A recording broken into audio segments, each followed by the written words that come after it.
Security expert John McAfee says this type of thinking is a mistake. He joins me now.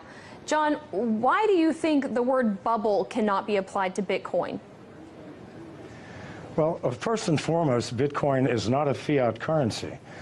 It costs over $1,000 to create a Bitcoin today in electricity and computing costs. Second, the value of Bitcoin is linked to the number of users and the number of transactions. It is not a speculative investment, even though it is being used as such by many people. As the Bitcoin network grows, the value of Bitcoin grows. As people move into Bitcoin for payments and receipts, they stop using US dollars, euros, Chinese yuan, which in the long term devalues these currencies. So what you're seeing is more of a currency devaluation than a bubble in Bitcoin.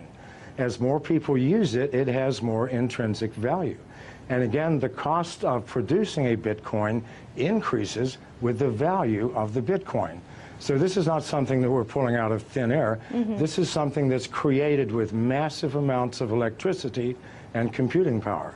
Well, someone who disagrees with you on the term of bubble when it comes to Bitcoin is Mark Cuban. Back in June, he tweeted, "I think it's a bubble. I just don't know when or how much it corrects." When everyone is bragging about how easy they're making money, that equals a bubble. Now, when he tweeted that, Bitcoin dipped in price. So how can one person's random Twitter thread have that effect on the price? And what does it say about Bitcoin's stability?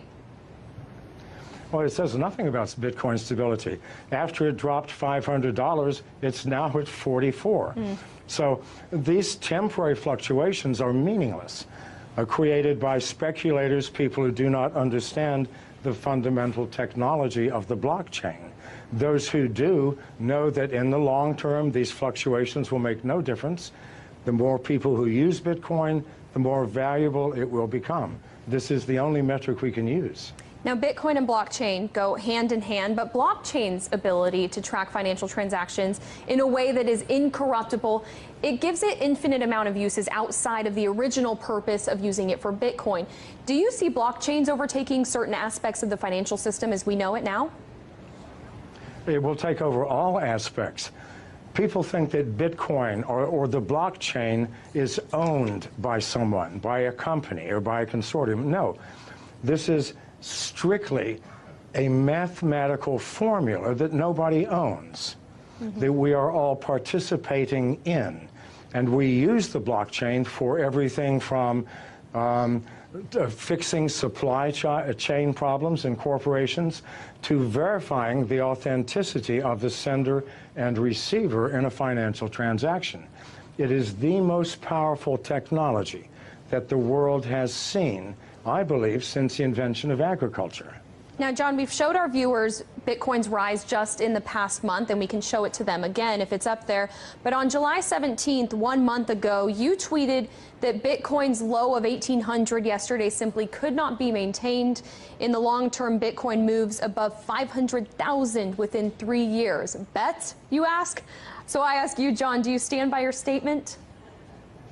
Well, keep in mind, as Bitcoin grows and grows in value, other currencies, national currencies, are going to decline.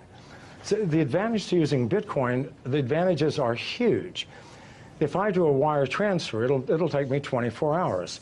If I do a Bitcoin transfer, it takes me 30 seconds. It is instantaneous. I know people who do not use any other currency now other than Bitcoin. They buy their houses, their cars, everything using Bitcoin by connecting to other users who sell the things that they need. As more and more people use this, what will happen to national currencies? They will obviously devalue. They have to. So that 500,000 includes a massive devaluation in the US dollar, which absolutely has to come if Bitcoin continues to grow at its current rate.